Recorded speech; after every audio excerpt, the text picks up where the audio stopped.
Entonces, hasta el momento hemos visto que es el fruto del Espíritu, ¿no? No es los frutos, sino es el fruto, ¿no?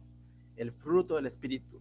No puede ser producido por el hombre, no puede ser producido por ti ni por mí, sino es el fruto del Espíritu. Es algo que el Espíritu produce y evidencia en el nuevo creyente, en aquel que lo ha recibido, en aquel que ha creído en el Señor, en aquel que ha sido sellado por su Santo Espíritu, en aquel que es templo del Espíritu Santo. Si Jesús es Dios con nosotros, Emmanuel, el Espíritu Santo dice es Dios en nosotros, porque la Biblia dice que Él mora en la vida de cada uno de nosotros, que nosotros somos templos del Espíritu Santo, y que podemos estar llenos del Espíritu Santo o podemos estar contristando este Espíritu Santo. Eso va a depender de cómo está tu relación con Dios, de cómo está tu relación con ese Espíritu Santo. Recuerda, el Espíritu Santo no es una fuerza, no, no es un poder, una energía. El Espíritu Santo es la persona, una persona que se comunica, habla, redarguye, exhorta, corrige, guía, se manifiesta. Entonces, ¿cómo está tu comunión con el Espíritu Santo, no? Jesús, cuando lo prometió, dijo que era necesario que Él se vaya, ¿no? Y a veces yo envidio a los discípulos decir, qué tal privilegio de haber podido vivir 3 años con el Maestro, ¿no? Pero el Espíritu Santo, ¿sabes qué dijo? ¿O qué dijo el Señor Jesucristo? Dijo, es necesario que yo vaya para que venga otro consolador. Y esta palabra otro significa otro de la misma esencia, de la misma categoría, de la misma deidad, de la misma sustancia. Tú y yo tenemos ese privilegio de poder tener ese Espíritu Santo.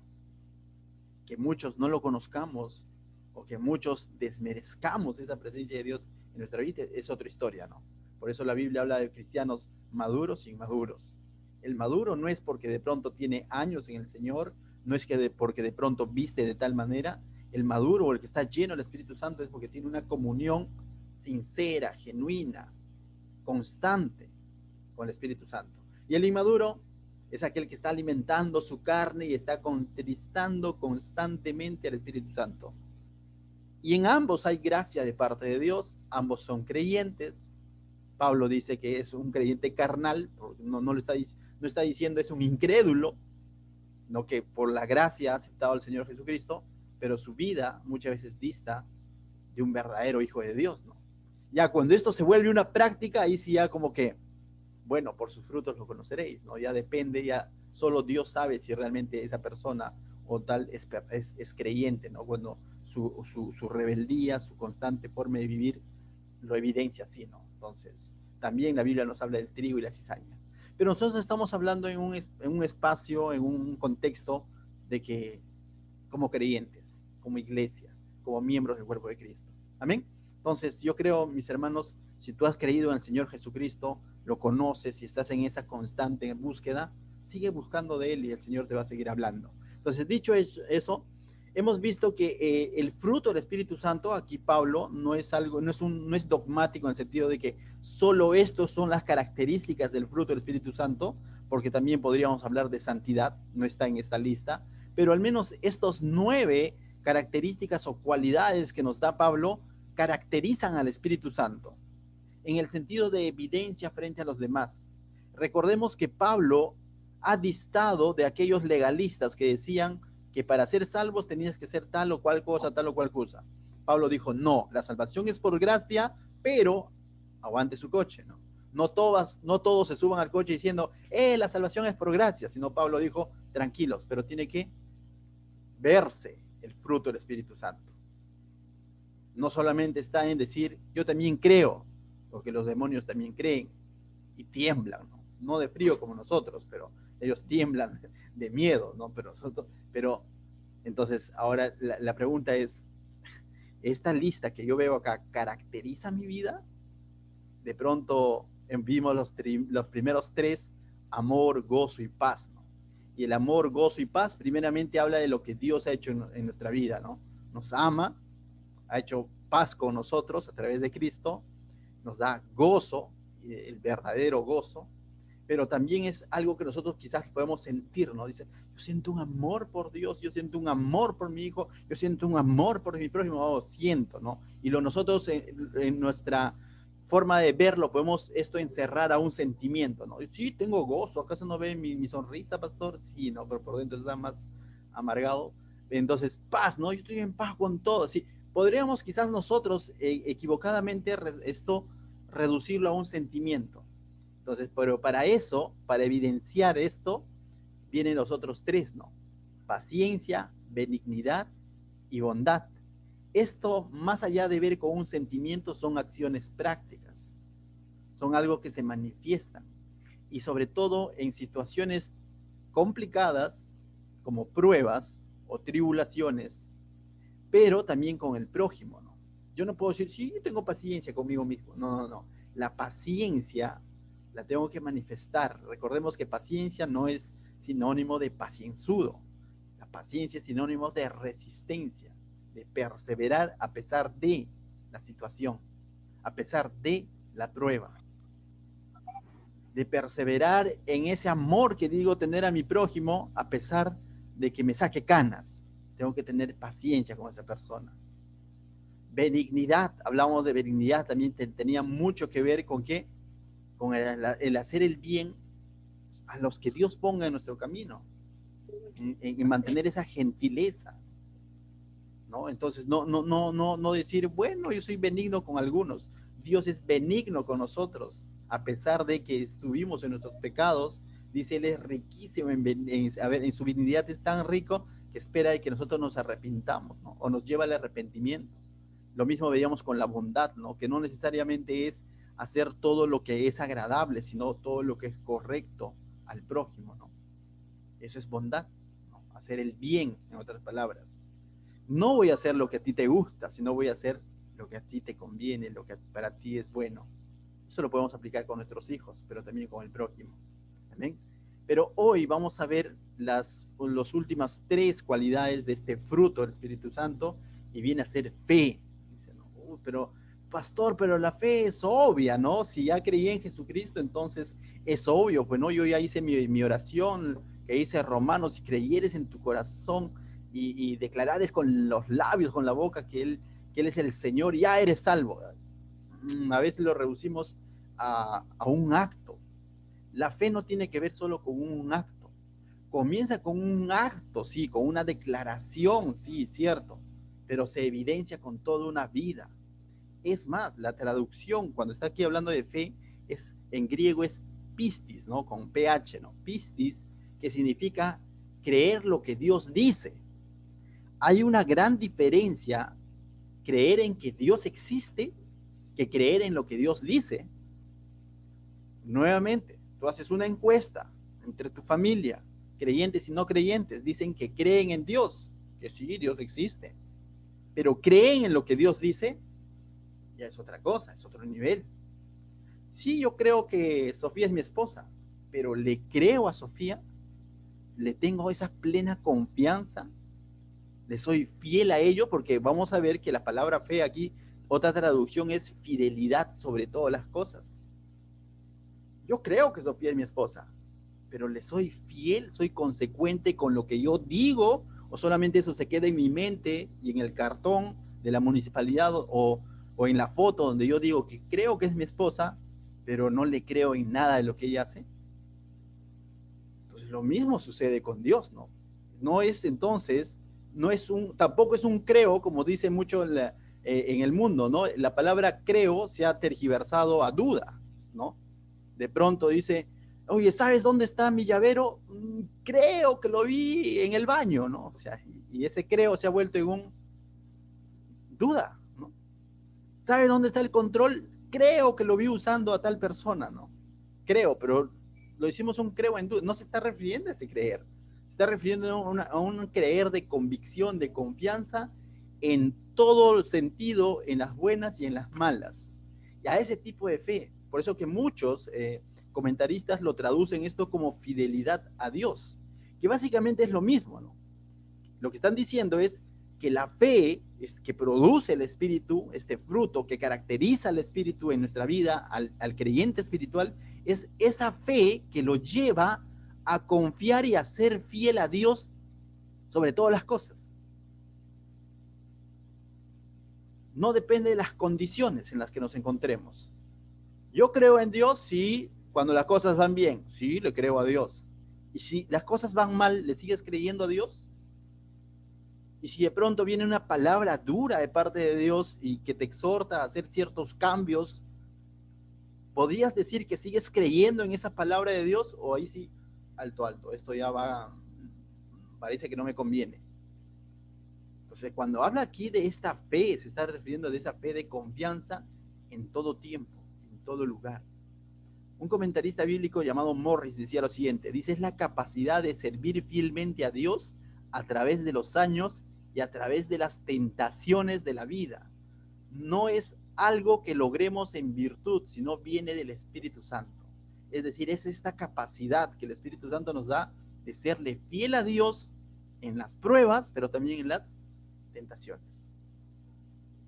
¿Quién no es honesto a Dios cuando de pronto no hay tentaciones? Bueno, pero cuando vienen las tentaciones, ¿estás dispuesto a seguir siendo fiel a Dios? ¿Quién no es fiel a Dios cuando de pronto todos los días hay un buen trabajo, una buena economía, todo va bien? ¿Quién no es fiel a Dios? Es más fácil, ¿no es cierto? Pero cuando de un momento a otro viene una situación difícil, ¿seguiría siendo fiel a Dios? Es un poco más difícil, pastor. Por eso es que muchas veces vienen pruebas. ¿Para qué? Para probar nuestra fe. Eso veíamos en Santiago. Lo que está siendo probada, ¿qué es? Nuestra fe. Se está purificando nuestra fe. Pedro dice que así como el oro es pasada por fuego, nuestra fe también tiene que ser probada. Nuestra confianza en Dios tiene que ser probada. Y cada uno de los discípulos, su fe fue probada. En algún momento Jesús les dijo, hombres de poca fe, de fe. ¿Se acuerdan? En la barca, de pronto Jesús ahí, tomando su siesta, ¿no? Y vino una gran tempestad y ellos comenzaron a reclamar al maestro, Señor, levántate, ¿acaso no te das cuenta que perecemos? Y lo incluyeron ahí, ¿no? Y después de haber visto todos los milagros que Dios ya había hecho o que Jesús había hecho. Y a lo mejor que mientras Jesús hacía los milagros, liberaba a los endemoniados, se alimentaba con los panes y peces, ellos estaban ahí dándole like, ¿no? Diciendo, yo creo en el Señor. Pero cuando vino la tempestad, dislike para el Señor porque está durmiendo. No puede ser una fe así voluble, ¿no? Una fe voluble, sino una fe consecuente. Eso se llama fidelidad, ¿no? Cuando de pronto hacemos el pacto de matrimonio con la pareja, ¿qué decimos? Prometo serte fiel en las buenas y en las malas, ¿no es cierto? Lo mismo sucede en nuestra relación con Dios. Cuando yo digo que creo en Dios y creo en lo que Dios dice en su palabra, le estoy diciendo, prometo ser fiel a ti y lo que tú dices en tu palabra, en las buenas y en las malas. Es complicado. En una ocasión también dice, cuando Jesús purificó el templo, está en Juan capítulo 2, si no me equivoco, Jesús purifica el templo y más adelante dice, y muchos creyeron en su nombre. Lo interesante que versículos más adelante dice, pero ni él se fiaba de ellos. Pero Jesús, el Señor, no se fiaba, dice, porque conocía sus corazones. A lo mejor había muchos que levantaban la mano y decían, oh, Él es el Hijo de Dios, oh, es el Mesías. Y Jesús sabía que esa es una fe basada en evidencias, que era una fe emocionalista, que como están viendo el mover, los milagros, pero dice que Él no se fiaba de ellos, porque Él conocía sus corazones. ¿Cómo está tu confianza en Dios? No solo estoy hablando de la fe redentora, sino es claro la Biblia cuando dice que debemos que creer que Él es nuestro Salvador, nuestro Redentor, pero también nuestro Señor. Y cuando yo digo que Él es mi Señor, estoy aceptando que voy a creer en lo que Él me dice en su palabra. Por eso es que Jesús también en Juan dice, el que me ama guarda mis mandamientos. No solamente se llena la boca diciendo que cree en mí, sino guarda mis mandamientos. Y la palabra guarda mis mandamientos es atesora, desea, practica mis mandamientos. No es un guardar como guardar un boleto del bus, ¿no? Me dieron un boleto, no sé dónde lo puse, y más rato viene el controlador y dice, señores, boletos, ¿y qué dice? No supe dónde lo guardé. No se refiere a ese guardar, se refiere a un guardar como algo muy, como un tesoro. Por eso dice, el que atesora, una traducción dice, el que atesora mis palabras.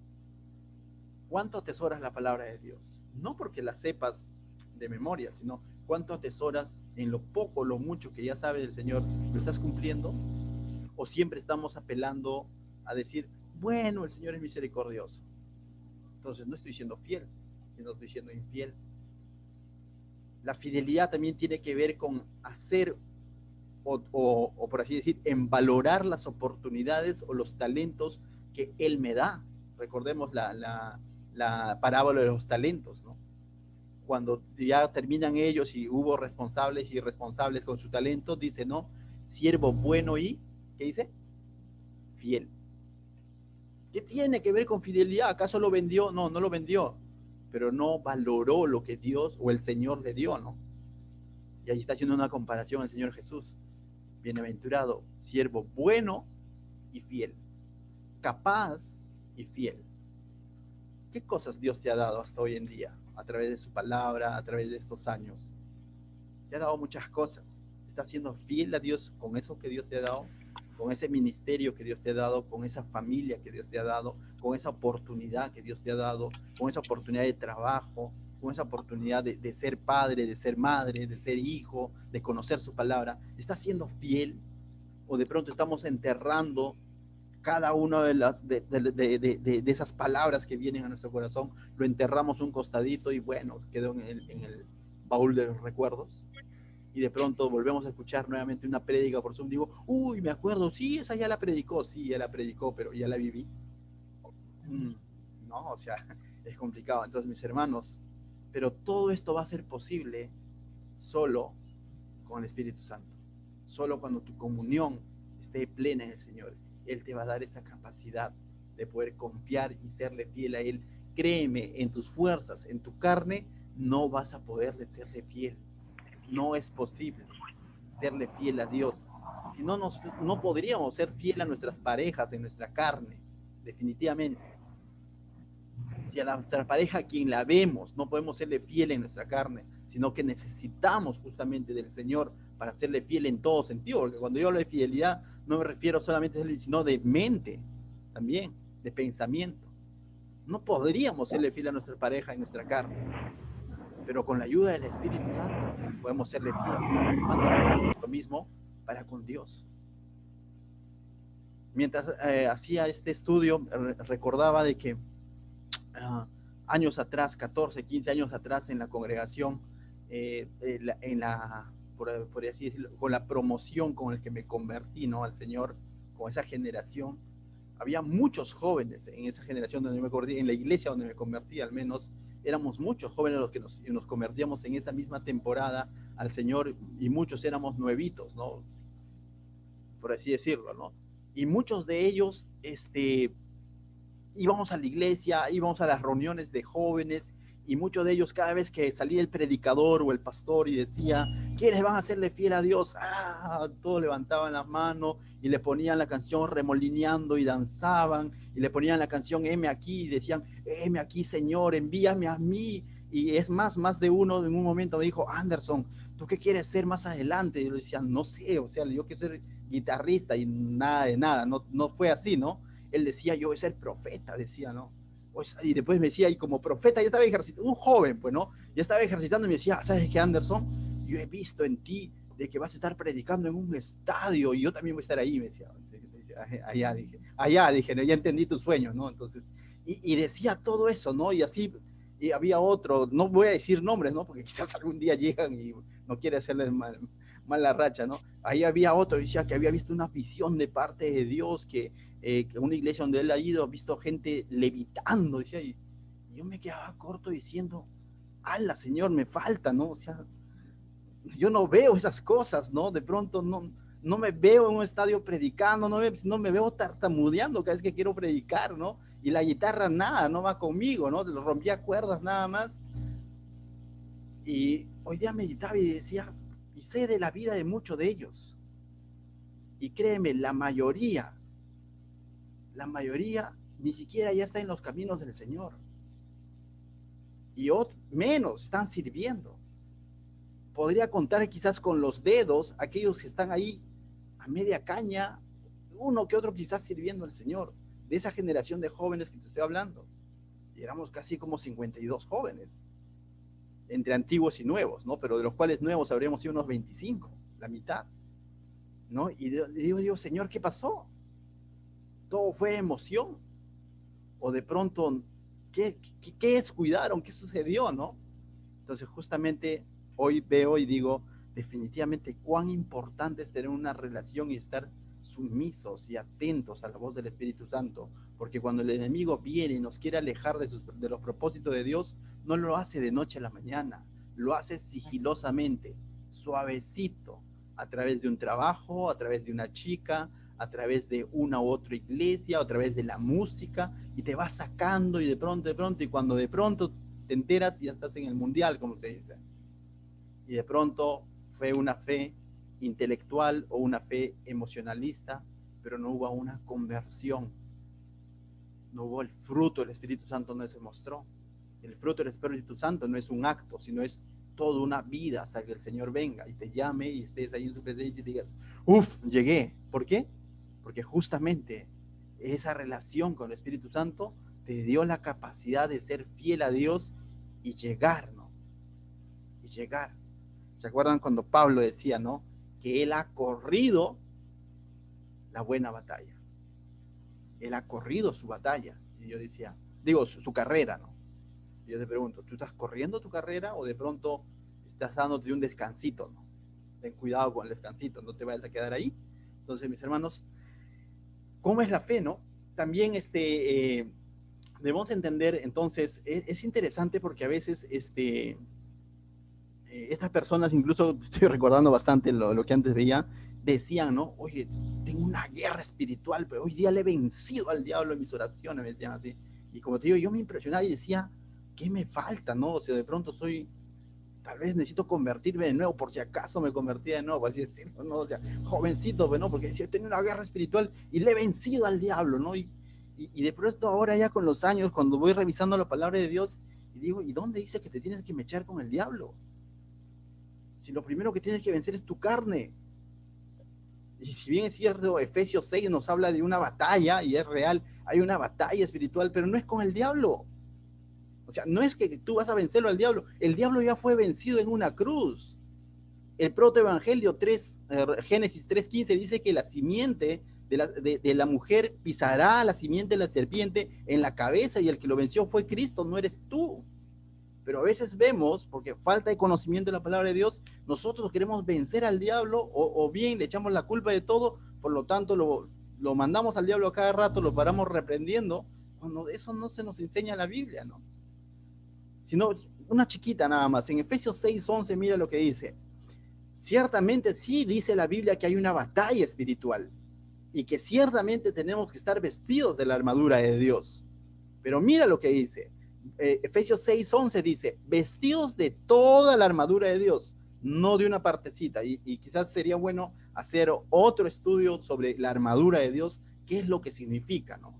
No es que de pronto coges una Biblia y porque andas con la Biblia acá o pones debajo de tu almohada y un vasito de agua ahí y ya los demonios se van a ir. No, decía alguien por ahí, viene el demonio, se toma el agüita y no sé, y lo esconde tu Biblia, por eso vas a la Biblia a la iglesia sin Biblia, ¿no? Cosa como, no se trata de eso no es una lucha espiritual. Mira, dice, vestidos de toda la armadura de Dios. Y los invito a que lean todo y ahí habla cuál es la armadura de Dios, ¿no? Pero mira lo que dice, para que te pelees con el diablo. No, en mi Biblia no dice eso. ¿En tu Biblia dirá eso? No dice eso, dice. Para que podáis estar firmes contra las acechanzas del diablo. ¿Y qué es firmes? Para que te mantengas firme, para que te mantengas fiel, para que te mantengas perseverando en esa victoria que Cristo ya te ha dado. tú no luchas por obtener victoria contra el diablo, tú luchas desde la victoria que Cristo ya te dio, pero lo que te pide que tú hagas es que te mantengas firme, fiel, perseverando, resistiendo, pero ¿cómo lo vas a poder hacer? Solo teniendo una comunión plena con el Espíritu Santo. No hay de otra manera. No hay sesiones espiritistas, no hay que yo me voy a llevar un taller donde me voy a empoderar, no hay nada de eso.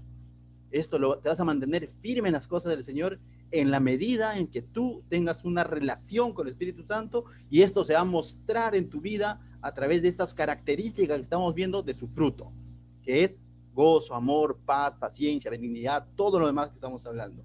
Entonces, mis hermanos, necesitamos realmente tener una comunión plena con el Espíritu Santo.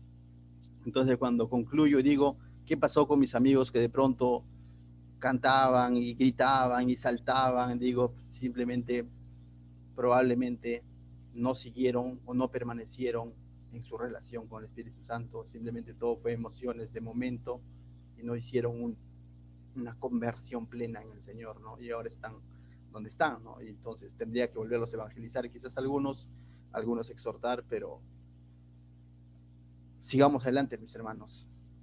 De acá a unos años estaremos hablando de quiénes estaban en el Zoom ahí firmes, ¿no? O sea, y se han mantenido firmes hasta ahora, ¿no? O quizás digan, de acá de unos años más adelante, estén congregando y digan, hoy ¿se acuerdan del pastor que paraba predicando? ¿Dónde está haciendo su vida ahora? No, espero que se diga, se ha mantenido firme.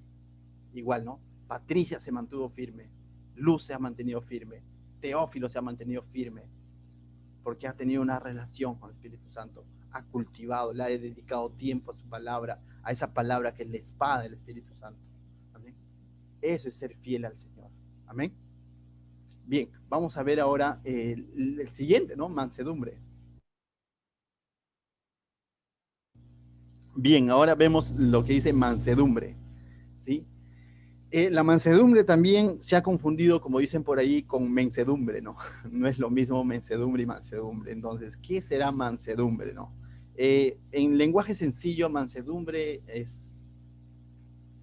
no es debilidad, ¿ya? No es sinónimo de debilidad para nada. Dice, no, es que muchas veces se ha dicho, ¿no? Es que a esa persona no le digas nada, a pesar de que es cristiano, porque es de carácter fuerte. Y dice, ¿sí? ¿Y por qué? Sí, carácter fuerte, porque tú le dices algo y ¡pum! En una te va a mandar a volar, dice, ¿no? Entonces es de carácter fuerte. Y al otro, el pastor que sí a todo le sonríe, es de carácter débil. Aguanta, ten cuidado, o sea, entonces no pensemos que mansedumbre es mensedumbre o sinónimo de debilidad o de carácter débil, no tiene nada que ver con eso, muy por lo contrario, mansedumbre es tener poder bajo control, ser capaz de hacer algo, pero retenerlo por amor al prójimo. Un claro ejemplo de mansedumbre lo vemos en el Señor Jesucristo. Yo creo que cuando Él corrigió a Pedro, que sí pecó de mansedumbre o carácter fuerte según el mundo, sacó la espada y él no aguanta pulgas y ¡suá! Voló la oreja, y los soldados dijeron, ¡uy! Pedro, de carácter fuerte, voló la oreja.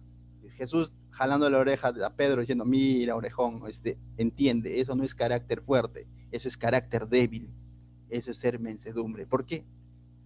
Porque ¿acaso Jesús no tenía poder para decir un chasquido y baje una legión de ángeles y destruyan esa guardia? ¿Acaso no podía hacer eso? Claro que lo podía hacer. Pero ¿qué es lo que tuvo él? Mansedumbre. Porque a pesar de que tenía toda una capacidad, él lo que hace que es coger la oreja y devolver a su lugar. Pastor, sí. Disculpe.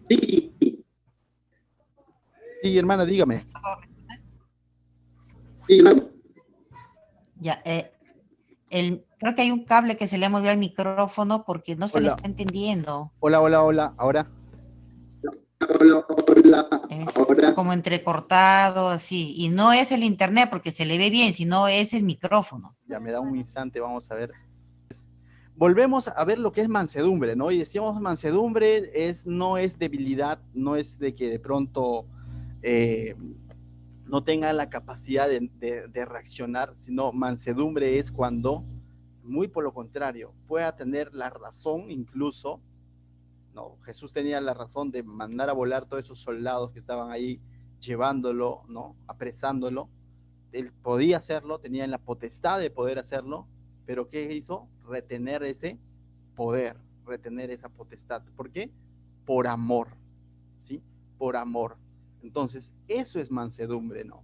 Y Jesús lo dijo bien claro, ¿no? Hemos comenzado por el ejemplo quizás, pero también Jesús exhortó a sus discípulos y ahora Pablo nos está diciendo a través de esta carta que nosotros también, como fruto de que el Espíritu Santo está obrando en nuestra vida, debemos ser mansos. Entonces, es algo que debe de caracterizar al creyente. Mira lo que dice Mateo capítulo 11, Jesús invocando a que seamos mansos como Él, ¿no? O sea, entonces, no solo lo demostró, sino Él pidió que sus discípulos sean mansos como Él y por ende también nosotros, ¿no? Porque mismo Mateo capítulo 28 dice que enseñen lo que Él les ha mandado. Entonces, si Jesús pidió que sus discípulos sean mansos, los discípulos enseñaron esto y ahora Pablo lo está corroborando diciendo que es una evidencia, es una característica justamente de aquel creyente que se está dejando guiar por el Espíritu Santo. Mira lo que dice Mateo 11, 28 al 30, dice, venid a mí todos los que estéis trabajados y cargados. Hasta ahí. Cuando uno está trabajado y cargado, no sé si te ha pasado 2021, cuando de pronto estás trabajado y cargado, ¿a qué te refiere? ¿A que vienes con una mochila física a tu casa ahí bueno, si es así, deja esa mochila a un costado, ¿no? Si no se refiere a que justamente estamos estresados, sobrecargados, sobrepreocupados, con toda la carga laboral, emocional, problemas familiares, y estamos así muchas veces, ¿no? Y cuando estamos así, ¿qué decimos? No le digan nada, porque no aguanta pulgas, está estresado, decimos, ¿no? Ya, si te has sentido alguna vez así, toma esta palabra también, ¿no? Venid a mí todo lo que estéis estresados, sobrecargados, sobrepreocupados, renegando, todo le huele mal, ¿no? Dice que yo os haré descansar. Todo eso que quieres explotar y de pronto quieres mandar a rodar al primero que se te aparece. Tengo un chistecito, voy a contar, no sé si me doy un tiempo, pero bueno, así, había un hombre, mi papá me lo contó eso, ¿no? Hace mucho tiempo, dice, mi papá era docente, ¿no? Y de pronto tomaban ahí inconversos, ¿no? Brindaban después de salir del trabajo entre ellos, y uno de los directores le decían ¿cómo se llama? Pisado, ¿no? ¿Por qué? Porque cada vez que estaban ahí brindando ellos, estoy hablando de un concepto mundano, de pronto venía la esposa y con una mirada decía, sale, y tenía que salir del bar y se tenía que ir, ¿no? Y arrocha el día siguiente, ¿no? Entonces, hasta que un día estaban tomando nuevamente con sus amigos y lo aconsejaron, ¿no? Le dijeron, ponte firme, ¿cómo te vas a dejar mandar? Y él tomó valor, ¿no? O sea, tomó valor y ciertamente vino la esposa y le dijo, ¿me sales? ¿Vienes? Y él dijo, no voy a salir, no voy a salir. Y ahí, ¿no? Ajustando, ¿no? Ahora me vas a ir a la casa, le dijo, ¿no? Uy, plan B, ¿no? Se va la esposa y le dijeron, ¿y ahora cómo hago para llegar a mi casa? Y por ahí no salió uno, ¿no? Que había experimentado. Y dice, tranquilo, compadre. Y le dijo, tú valiente nomás, hazte el enojado, hazte el estresado, hazte el que estás cargado, pues no estás cargado así. Entonces, tú ni bien llegas con una cara de malo, ¿no? Y el primero que se te presente, a ese, con eso te la agarras y va a ser que no te van a decir nadita, dijo. Entonces, al día siguiente, o esa misma noche, ¿no? Dice, él llega tarde a su casa y ya sabía lo que le esperaba, siguió el consejo de sus amigos y en la puerta estaba el perro, pues, ¿no? El perro estaba durmiendo, pero para él manifestar que era fuerte de carácter, ¿no? Para él manifestar que estaba enojado, pateó el perro, ¿no? El perro salió y, perro, no me digan nada, que estoy estresado. Y ciertamente dice, ese día le sirvieron la comida, todo bien, amor, acuéstate, todo. Y dijo, uy, funcionó, porque esta vez no me cayó la magia, ¿no? A la semana siguiente de nuevo brindaron todo, ya él estaba bien, ya había conseguido la fórmula, pero llega a su casa, no había perro, no supo qué hacer, dijo, ¿y ahora qué hago? ¿No? Y le cayó la maja, pues, ¿no? Entonces, a veces estamos cargados, estresados y decimos, no me digan nada porque voy a reventar. Como cristianos, ya no va a haber perro que tú estés pateando, pues. Como cristianos, tenemos que traer todo esto al Señor. Cuando estás cargado, estresado, de mal humor, ven y descansa en el Señor. Necesitas un descanso. Dobla rodillas y dile, Señor, quite esta carga, quite esta mochila, ¿no? ¿Y sabes qué dice el Señor Jesús en esta misma invitación? Dice, 29, llevad mi yugo sobre vosotros, dice, y aprended de mí, que yo soy manso y humilde de corazón.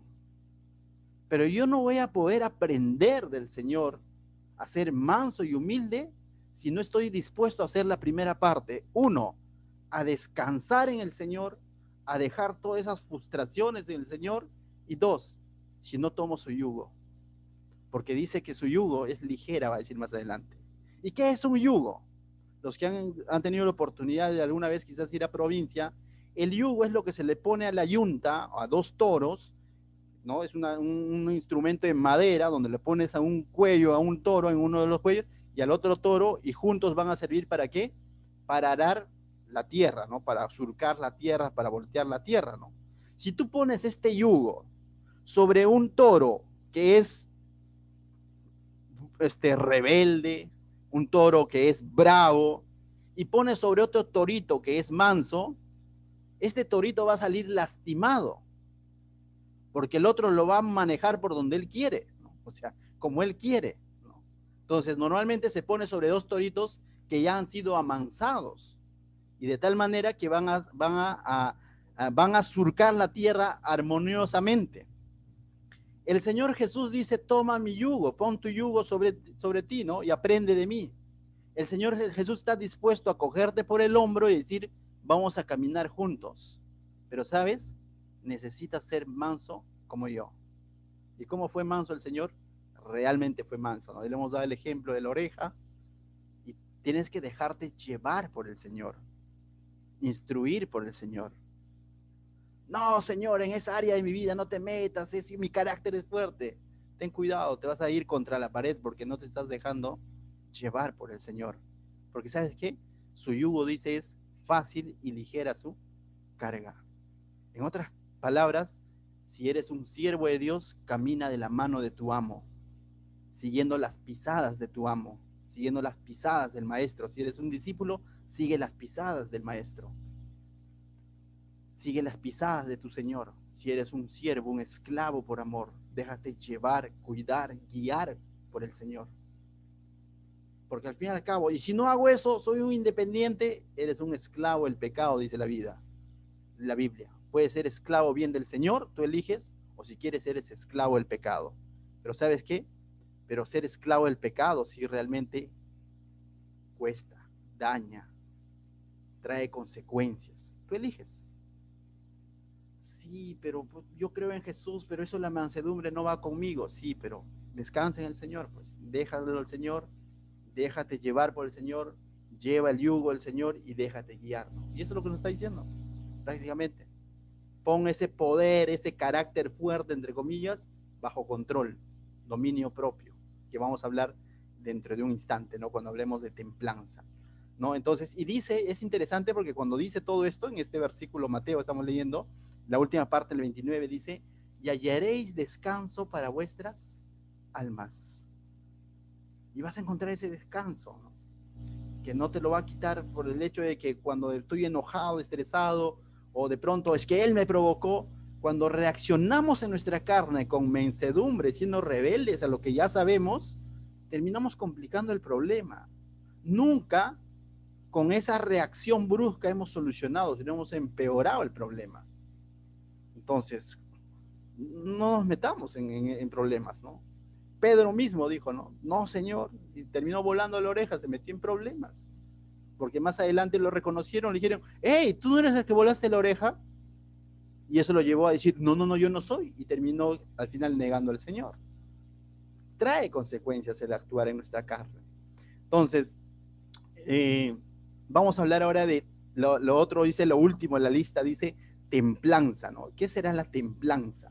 La templanza viene a ser justamente dominio propio, ¿sí? Eso viene a ser dominio propio. Pero mansedumbre podríamos decir también no es dominio propio, sí, tiene que ver con dominio propio, pero justamente cuando mi temperamento, mi carácter está puesto a prueba, en momentos donde quiero reaccionar con mi carne. Mientras que el dominio propio que viene a ser la templanza es ante las tentaciones muchas veces, ante esas tentaciones que quieren meterse sigilosamente en nuestra vida, o que nos gusta o nos atrae, que conforme la concupiscencia de nuestro corazón muchas veces queremos ceder, te digo, ¿no? ¿A quién no le gusta, por ejemplo, no sé, ¿no? Vivir bien, pero a costas del trabajo de alguien más? Oye, en mi carne, la verdad, a mí me gustaría vivir bien, así no me interese cómo llega la plata, ¿no? Como diciendo, como decía alguien por ahí, la plata tiene que llegar sola, ¿no? O sea, por así decirlo.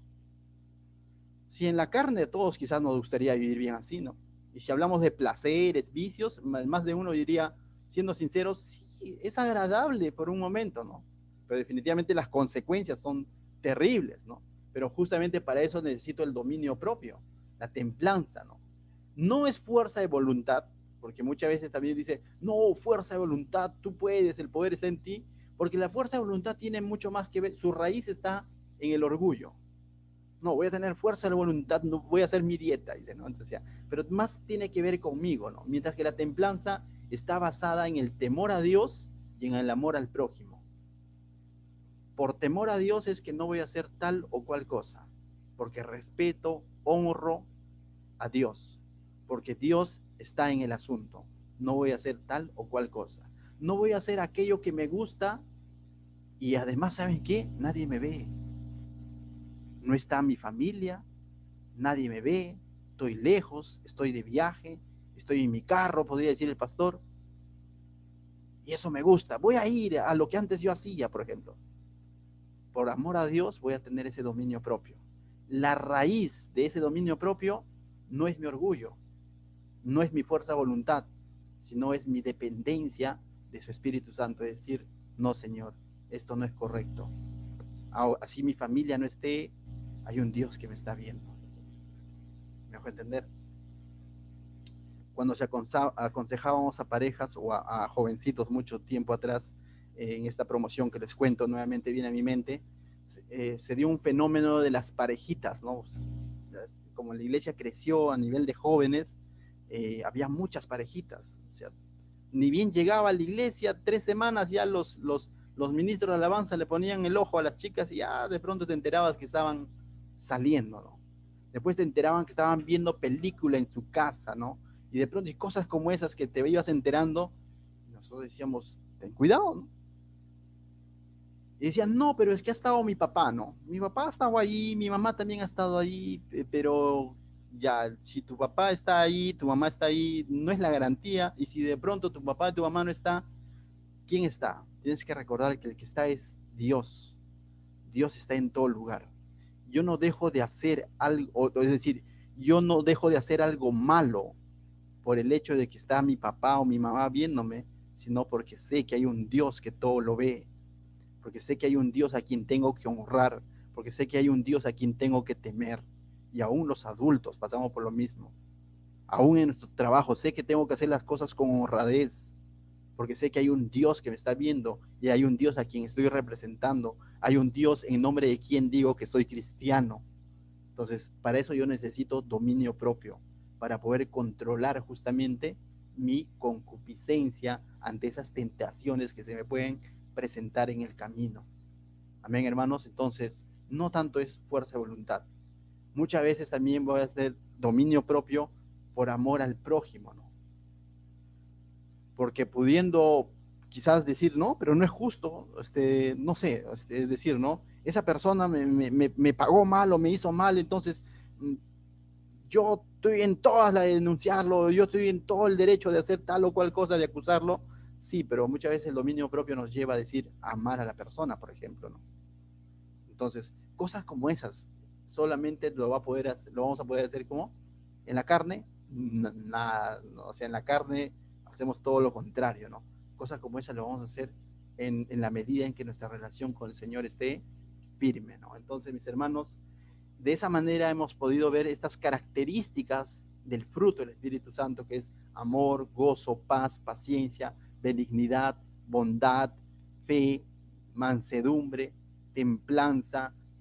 Y hay algo interesante que cuando termina ese versículo dice, contra tales cosas no hay ley, ¿no? O sea, ¿y por qué diría Pablo contra tales cosas no hay ley? Porque todo eso comenzó con una falsa enseñanza de parte de los legalistas en la iglesia de Galacia. ¿Qué decían los legalistas? Se han convertido al cristianismo, pero no guardan el sábado. Se han convertido al cristianismo, pero no se han circuncidado. Y Pablo dice, esas cosas ya fue, esas cosas han sido un ayo para llevarnos a Cristo. La salvación es por gracia, y como somos salvos por gracia, pero al mismo tiempo, al ser hechos salvos por gracia, nosotros debemos quitar de nuestra vida toda obra de la carne, como fornicación, borrachera y todo lo demás, dijo, y más bien el fruto del Espíritu es amor, gozo, me dijo, no, más bien debemos evidenciar esto, y contra esto nadie nos va a acusar, ningún legalista. Ningún legalista te podría decir por qué amas a Dios. Ningún legalista te podría decir por qué tu gozo está en Dios. Ningún legalista te podría decir por qué tienes paz con Dios. Ningún legalista te podría decir por qué tienes paciencia con tu prójimo o con en medio de la situación. Ningún legalista te va a decir por qué eres benigno. No te van a juzgar por cumplir estas cosas o por evidenciar esto. Contra estas cosas dice, no hay ley, nadie te puede juzgar. Pero mira lo que dice.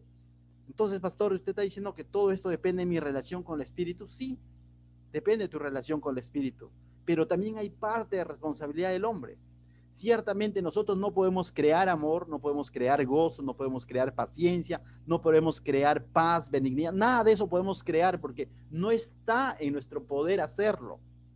Pero si decimos que tenemos el Espíritu Santo de Dios, que somos convertidos, que somos creyentes, estamos en la facultad de cultivarlo, de evidenciarlo, de alimentar esa relación con el Espíritu Santo. ¿Y cómo lo hago? Primero crucificando mi yo, crucificando mi carne, crucificando mis pasiones, crucificando mis deseos, crucificando mi manera de pensar, crucificando mi tradición, es que yo soy así, soy fosforito, soy fosforita, crucificando todo eso y llevándolo a la cruz de Cristo diciendo, Señor, ahora quiero vivir guiado por tu Espíritu. Mira lo que dice el verso 24. Pero los que son de Cristo, ¿y cuántos dicen amén? Nadie quiere decirlo, ¿no? Entonces, yo soy de Cristo. Pero los que son de Cristo, es decir, Keila, Luz, Julio César, todos, ¿no? Los que estamos aquí, que somos de Cristo, dice, han crucificado la carne con sus pasiones y deseos. Es decir, hemos crucificado, hemos dicho, muerto, ¿no? Este viejo hombre ya fue. Las cosas viejas pasaron. He aquí todas son hechas nuevas. ¿En quién? En Cristo. Nos hemos despojado de ese viejo hombre. Cuando eso sí nos corresponde hacer a nosotros. Esa es nuestra responsabilidad en este proceso. Constantemente va a haber una lucha entre el espíritu que estamos morando en nosotros y nuestra carne. Y como tenemos ese libre albedrío, tú tienes la oportunidad de reaccionar con mansedumbre o con mensedumbre de la rebeldía a lo que Dios dice. Tú tienes esa posibilidad de reaccionar con un ojo por ojo o simplemente siendo benigno. Tú tienes esa capacidad de hacerlo. Pero el Señor te dice, crucifica tus pasiones, tus deseos.